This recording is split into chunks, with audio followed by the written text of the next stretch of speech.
May I come in, sir? Yes, please do. Good afternoon, sir. Good afternoon. ma'am. Please take your seat. You're Saloni Verma. Yes, sir. Saloni, you're comfortable? Yes, sir. You must have noticed that we're taking adequate care when it comes to COVID, and that's why we have taken many steps. One of the steps is that we have kept your chair at adequate distance. So right now you're sitting at a place which is at a safe distance from anybody in the room, right? So if you choose, you can remove your mask, considering that you must be Thank you, sir. safe. You okay? Yes, sir. Okay. And you yourself are not showing any symptoms? No, sir. You got yourself vaccinated or not? Yes, sir. The first dose. First dose. Okay, Saloni. So let us start. To begin with, I want you to introduce yourself to board members. Good afternoon, sir. Good afternoon, ma'am. My name is Saloni. I was born in Jamshedpur but brought up entirely in Delhi. I graduated from Hindu College, University of Delhi in 2019 with a graduation degree in English Honours, English Literature. Thereon, I've been preparing for this examination and I really like meeting new people and learning from new perspectives. Okay. Saloni, you just mentioned that you have done your graduation as a BA Honours from Hindu College. And that was in English Literature. Yes, sir. But I can't see English Literature written in your optional column. You have taken what, PSIR? Yes, sir. Why not English Literature?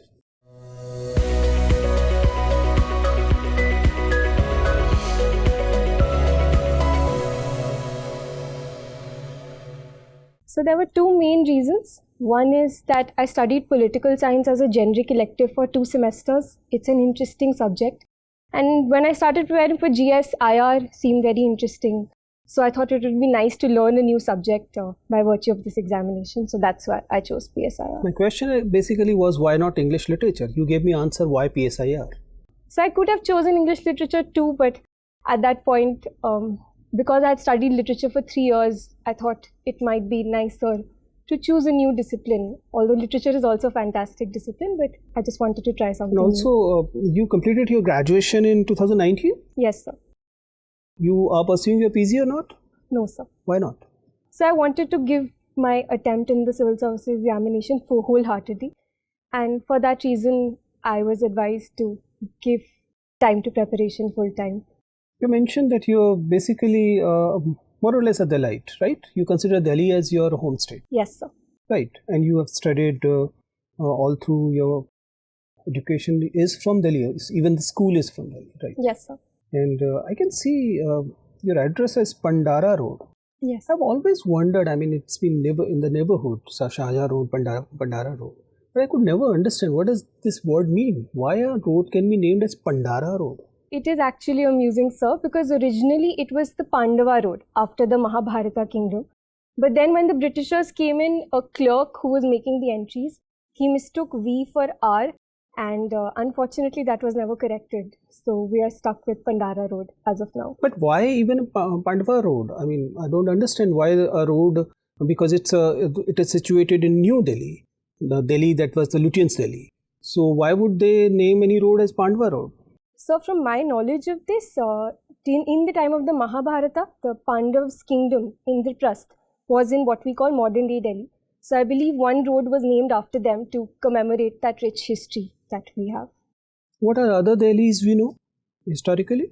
Sorry, sir, could you? What are other Delhis we know historically? So primarily it begins with the Delhi Sultanate, although before that we also had Anangpal, which was ruled by the Tomar dynasty. But with the Delhi Sultanate, there were 7 sister cities of Delhi, like Siri, Jahanpana, Firozabad, Tughlaqabad. Most famous was Shahjahanabad, which was established by Shah Jahan, the Mughal emperor. And today the remnants of that are Old Delhi, Chandni Chowk area, so to say. So today now we're left with Old Delhi and New Delhi. You just mentioned this Anangpal Tomar thing. Where was his Delhi located? It was called Dhilika at that time, and I'm not sure of the exact location, sir. But and what was the period? It was the 9th to 11th century AD. 9th to 11th is 200 years and still no remnants? There must be remnants. Why I asked you is that recently we heard that the government is pushing to rewrite Delhi's history and give more prominence to Anangpal Tomar, which we don't know much about. we don't know much about is, one of the reasons why we don't know much about is that maybe he is not the most significant of Adelaide that way. Do you believe this idea of overemphasizing certain aspect of history and then obviously underemphasizing certain other aspects of history is a good idea? Sir, I think it's inevitable sometimes. Whoever writes history will have their own lenses of looking at it. And that's why it may happen that some rulers might get prioritized over the others. But I believe it's good now that the Delhi government is trying to highlight the contribution of other... Delhi government or the central government? So as far as my knowledge goes, the Delhi government is pushing for Anang Pal, but I could be mistaken. It could be the central government as well. But regardless, sir, the government... What is your understanding? Why Anang Pal and Prithviraj Chauhan are being underlined in comparison to certain others which they believe were overemphasized in certain history writing? Sir, I think there could be two reasons why this is good and required. One is it always helps to show the diverse lineage of a place. It helps us understand the history, the various types of circumstances that shape Delhi and the way it is. And second, I believe it could also give a boost to tourism in some ways. For far too long, the tourism that we've had in Delhi, even the 3 UNESCO sites, are of the medieval era. Current phenomenon, in the way current times are, do you really believe that showing Anang Pal and Prithviraj will add to diversity or it will actually go against diversity? So I think it will definitely add to the diversity. Why do you think so? Because everybody can clearly see that we are talking about a certain right-wing movement in which a particular religion being highlighted and other being not. And bringing Anang Pal and Prithviraj instead of Mughals and already written history thing should actually be going against diversity.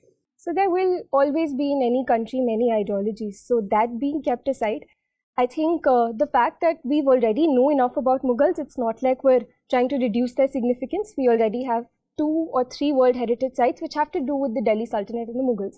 So I think it would be great to highlight that there were so many other rulers.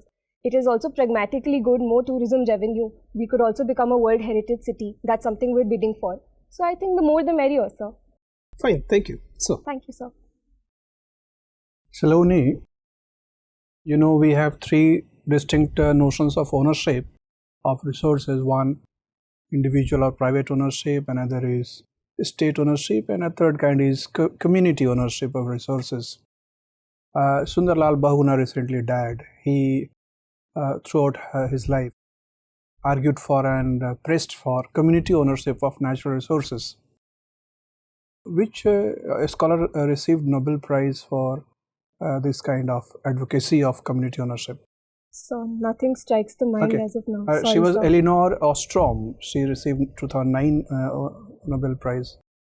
She was expert of political science, but received in category of economics. How do you think this notion of ownership can make the whole growth and development process sustainable? So the economic survey spoke about ethical wealth creation.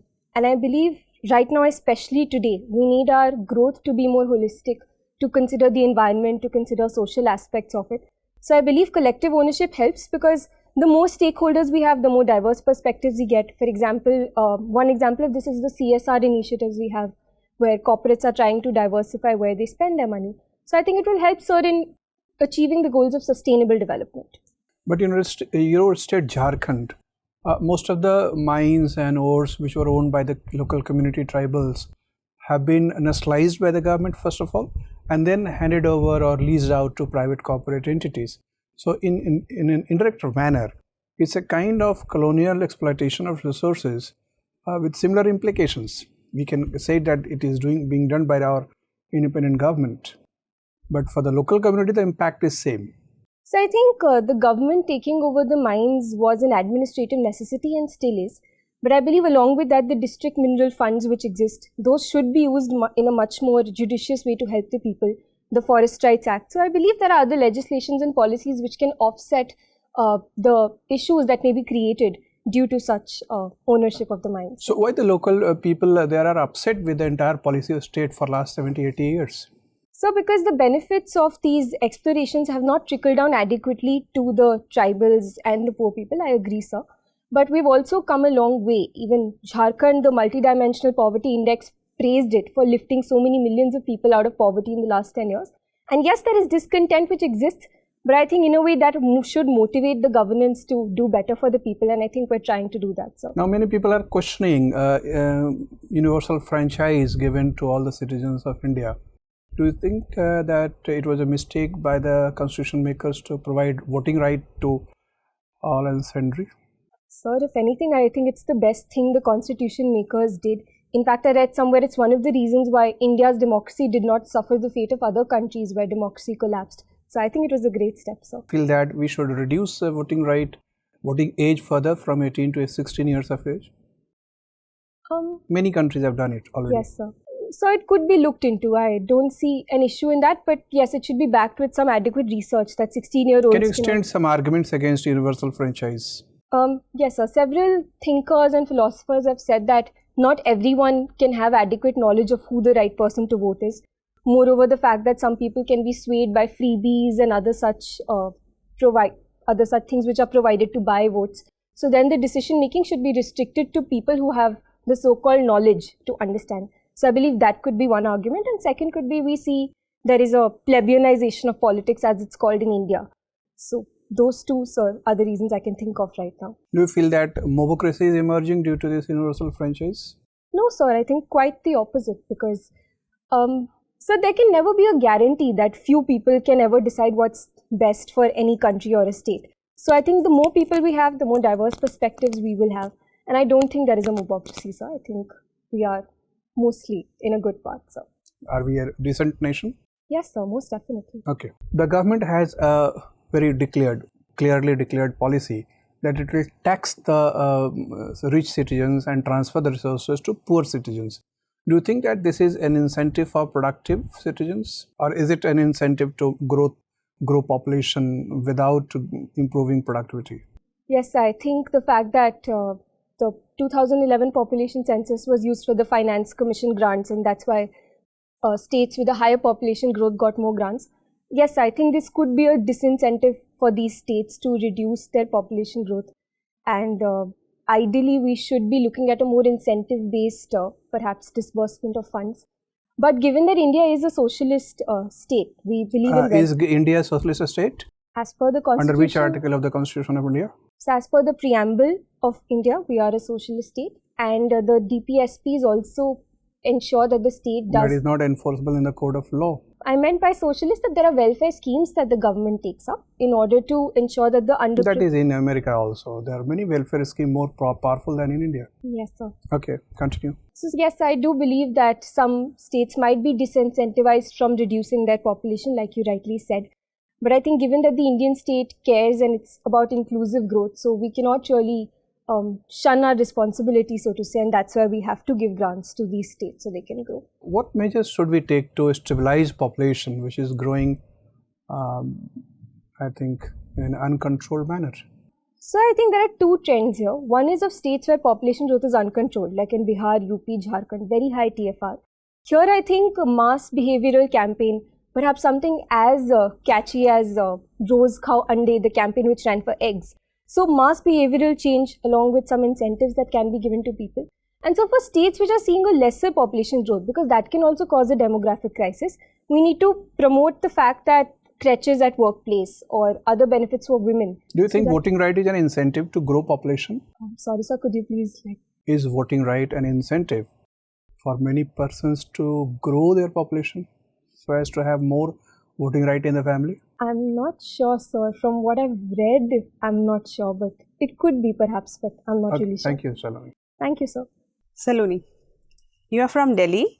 How many revenue districts are there in Delhi? There are 11 districts now. 11?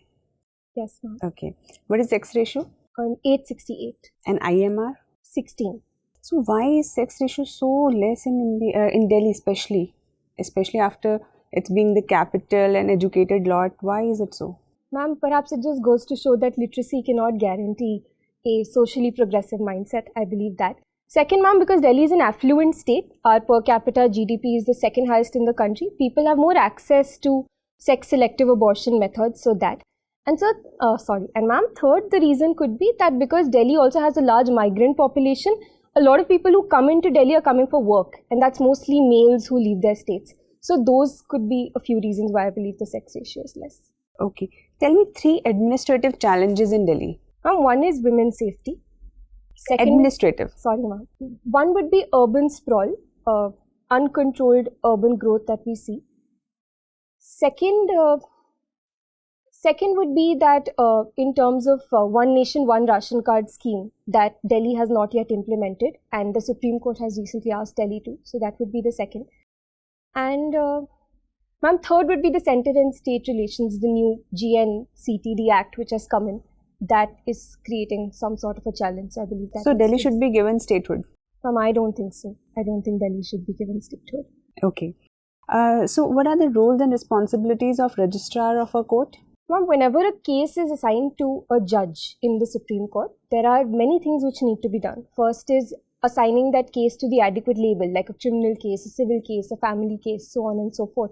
Second would be that when the judgment is being given and when the judgment is given out, then ensuring the administrative work from the side of the court, like the documents or the paperwork, different types of diktats. So it's mostly an administrative role, ma'am. Okay. I gather from your DAF that you participated in many parliamentary debates, mock parliamentary debates.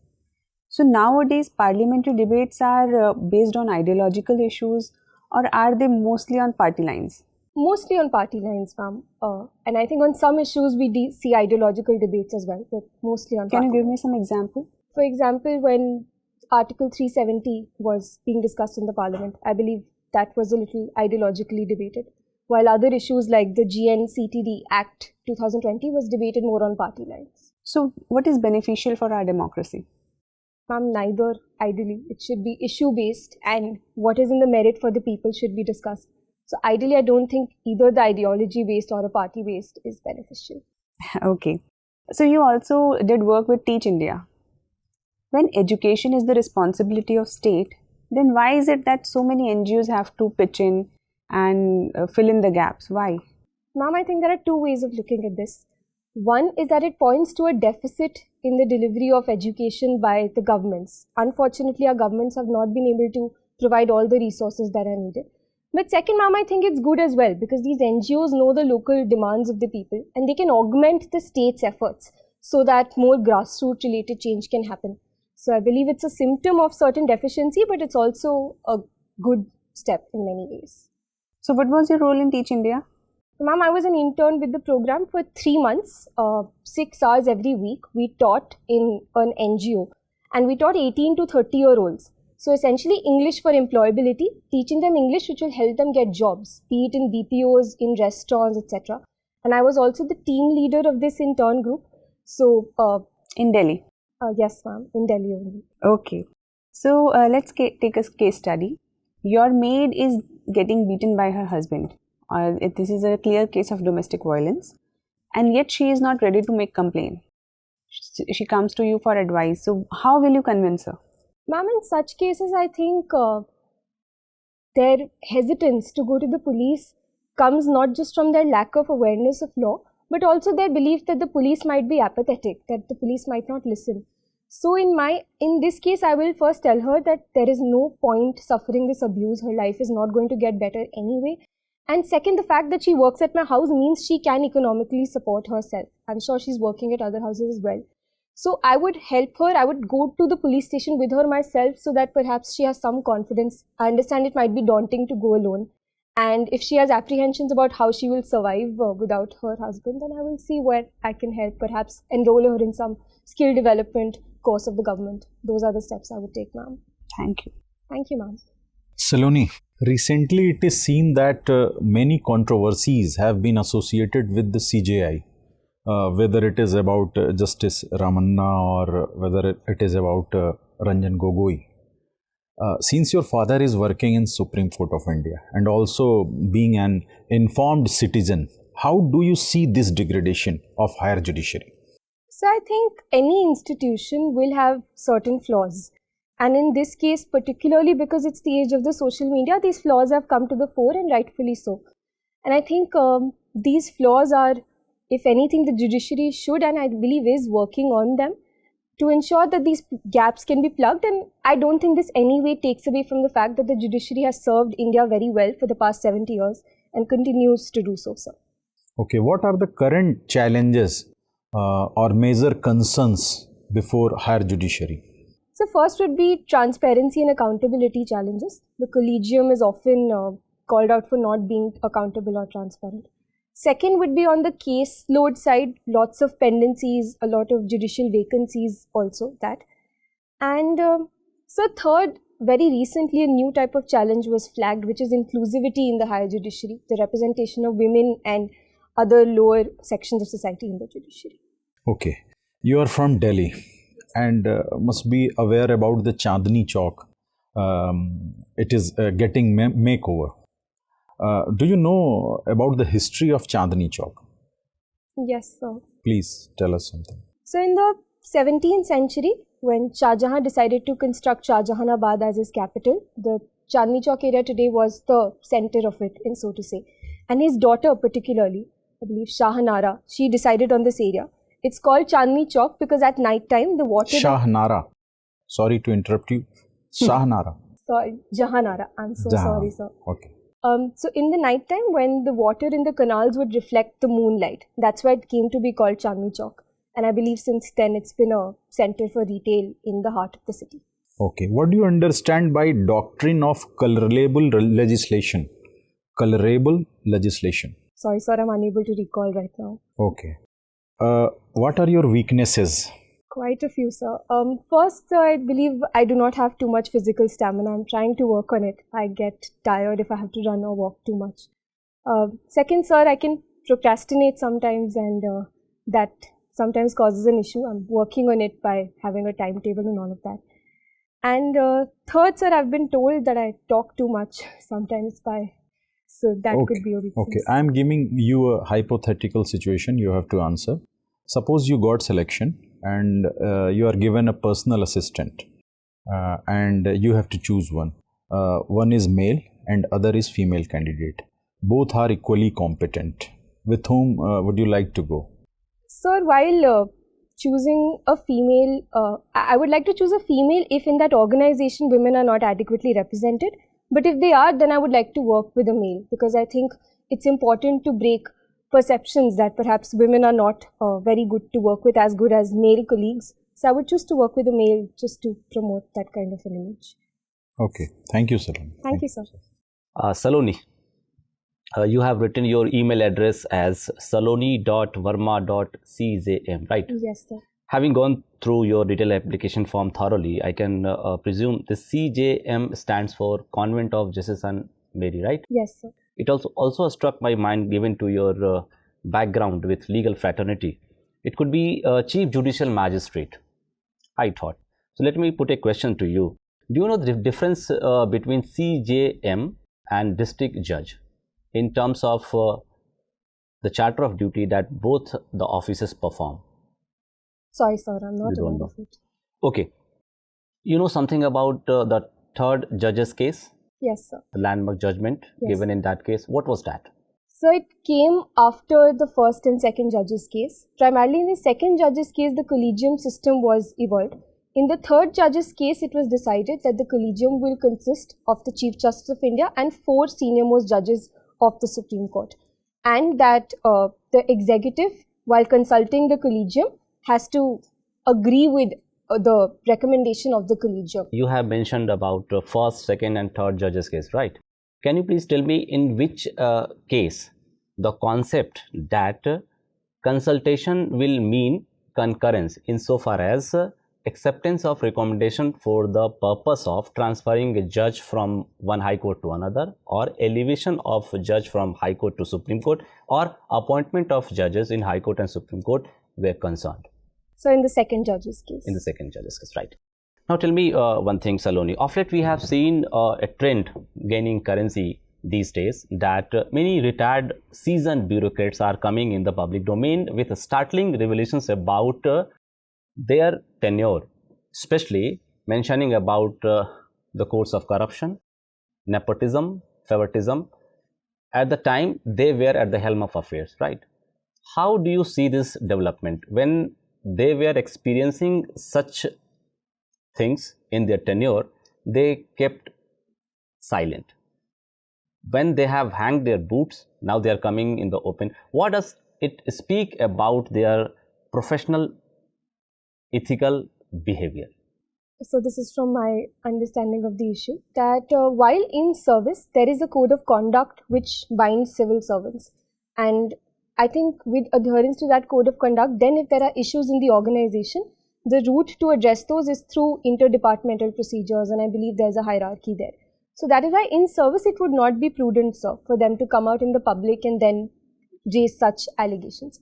But I believe after retirement, they're free to do as they please, and I believe the Constitution gives them the right. Are you aware about one notification recently issued by Government of India that there are some critical assignments?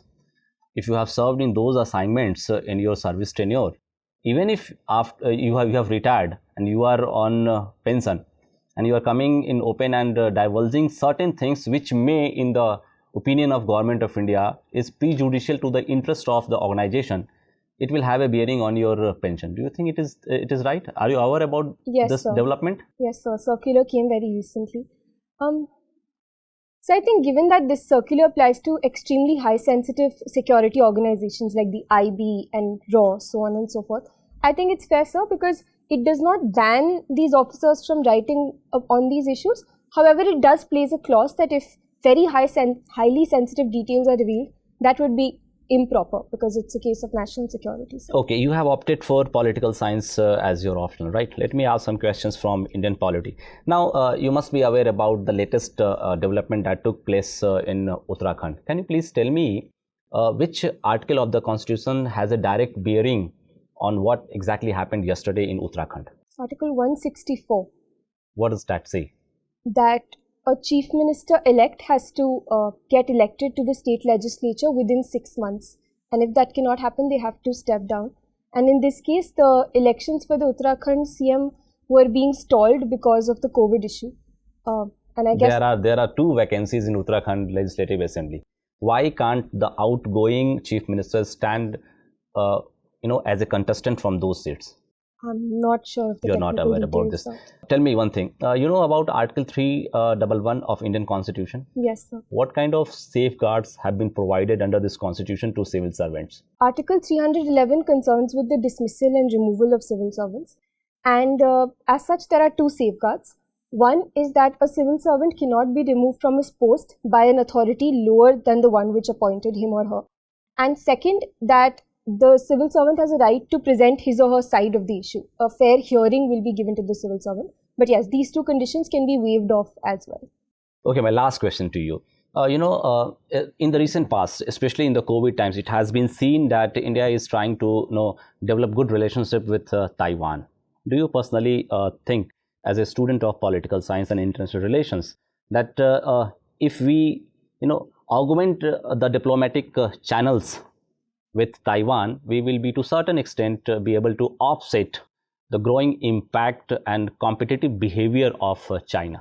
So given that the Chinese President Xi Jinping day before yesterday only said that unification of Taiwan with China is a primary goal, I do think that it is in the interest of India and also the world to ensure that that does not happen. So I think yes, sir, by augmenting our trade ties with Taiwan, by having security establishments, which we are trying to do, it's good. Also because the US is also doing the same. So it is not as if India is doing this as just one country trying to achieve a goal. And I do think we will be able to restrain China, sir, in this case. Thank you. Thank you, sir. Okay. So, Saloni, you mentioned that you've been a debater in the university. I presume that you've been visiting to many colleges in the university to participate in these debates? Yes, sir. Been at podium at many colleges? Yes, sir. Must have seen mottos of many colleges? Yes, sir. Okay. Which is the most beautiful motto in any Delhi University college? Sir, unfortunately, I don't remember the mottos of other colleges, but my college's podium, I've noticed the motto is Music of Truth. I think it's a very beautiful motto, sir. You don't remember any other motto in any college? Sorry, sir. I don't remember. Yeah. This idea of music of truth is quite a predicament nowadays. It appears that more or less we are hearing music of post-truth rather than truth all around. What exactly is music of truth? So, like you rightly said, it's a post-truth world. Everything is subject to contestation today. In that sense, I believe music of truth is more internal that way, being honest, being true to what one believes in, being objective as far as possible, and upholding integrity. I think that is the music of truth, sir. You've also mentioned that you like Sudoku. Yes, sir. We use a decimal system, that's why the best Sudoku is a 9x9, right? Yes, sir. If we have to use a hexadecimal system, what will be the Sudoku? I'm not sure, sir. But what are other Sudokus apart from 9x9 which are popular? So 6x6 is also popular. And recently online I saw Wordoku, which involves alphabets along with numbers. So these two. How many alphabets are used in that? I'm not sure, sir. Sudoku is basically living with numbers, right? So I'm sure you'll be able to tell me what are numbers. Sir, numbers are tools which help us count or which help us keep a track of certain quantities and objects. And unfortunately, being around them so much, I cannot think of a definition, sir. I'm sorry.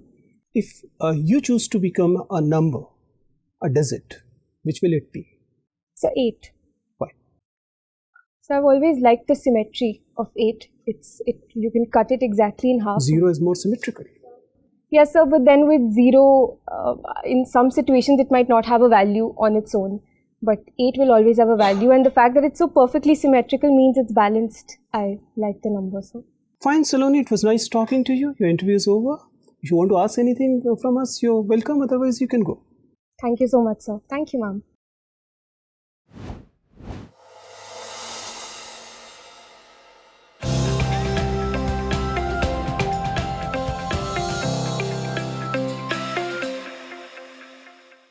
आइए सलोनी बैठिए. Thank you, sir. So your interview is on 24th of August. Yes, sir. Tell me, how was it, your performance, and how do you see, what are the areas you believe that you still need to work? So it was definitely better than my previous mock, but I do think there were some questions where I was not very clear. In my mind only I wasn't clear, and I could tell that the articulation was not clear. For example, when sir asked a couple of questions, I think I should have been more clear. Okay. See, Saloni, you're definitely a very good candidate. Positives about you is that you carry a wonderful personality. You're a very young candidate that way, right? And usually the recent trends are that the young candidates, they're welcome. They're welcome like anything. So that part is obviously in your favor. Your personality is good. Your entry is good. Your exit is okay. Your sitting posture is good. Your voice level is good. At a few places, it appears that the speed is a little on the higher side, but so far it's clear. So it's perfectly audible. But if it is in your control, if you're a debater, you understand that sometimes you need to have your voice from your stomach rather than just from this. If you're able to do that, maybe reducing speed by 10-15% will further enhance the effectiveness of communication. It is still very, very good. Don't worry about it, right? In non-verbal communication, there are two simple suggestions. One, there is the neck movement is little high, right? You move your head a lot. So if you can make it a little stable, it will be good. You understand that if you shift from a debating podium to an interview thing, this is the primary thing that has to be done, because in the public speech, you actually have to move your head and neck, and you have to reduce it when you are into a one-to-one conversation or a small group conversation. Otherwise, it becomes too animated. Similarly, you have this tendency of moving your eyes a lot. I've been telling it for 2 decades now that the best eye contact is to have eye contact with the person you're talking to, right? So if you're talking to me and if you're able to see my eyes, if you're able to see, for example, the very core of my eyes, it means your communication is going the best. And if you're moving your eyes a lot and you're talking to me and looking at sir, you will not be achieving much, because kya hoga ki mera trust will be losing. Yes, sir. So keep one-to-one eye contact. That will be even better. The strength of your interview is that the constructives. I mean, you actually place your answers in a structured manner. 1, 2, 3, 4 thing. On most occasions, it worked very well, apart from a few places. For example, when you were discussing with them, I was expecting you'll be able to grasp that administrative thing in the first go. that you could. Otherwise, I mean, your structure of your answers is very good. And your understanding about political science is not bad. It's very good. But I still believe that there is some scope of development, scope of improvement there. So there you can work a bit. Otherwise, things are good. Whenever you get these full toss balls, like you open-ended questions where you can actually put forward your best part of your personality, I believe that you are a little hesitant in taking those chances. It's not that you're doing anything wrong, but I believe that with the kind of personality you have, you can actually take advantages of open-ended questions. The questions in the last, the motto thing, or the question, situational question. Not that you're doing anything wrong, but I still advise you that these are the questions where you take leads of 2, 3, 5, 10 marks. So rather than playing that defensively, take it on the front foot, right? Other things, very, very good. You are definitely a wonderful candidate. I'm sure you'll be doing very good. Sari, I'm not happy. Okay. The way you're carrying sari, I'm not happy. Yes, right? sir. Ma'am also especially mentioned that you need to consider either changing this attire or be comfortable with it. I'm not very comfortable right? today. I mean, you can wear it for 10 days in a row. So you'll be more comfortable. And obviously take advice about sari, which sari you should be taking. And right? Sir. All the best. May I ask one question? Yeah, please. Actually, on the eye contact bit, I was always advised. I was always a one-on-one eye contact person. Then somebody told me. Yes, that's what I said. I mean, that's why generally I don't mention it. I mention it that I'm doing it for 2 decades. Why? Right, because I know there's this advice going on to have a oscillating or a rotating eye contact.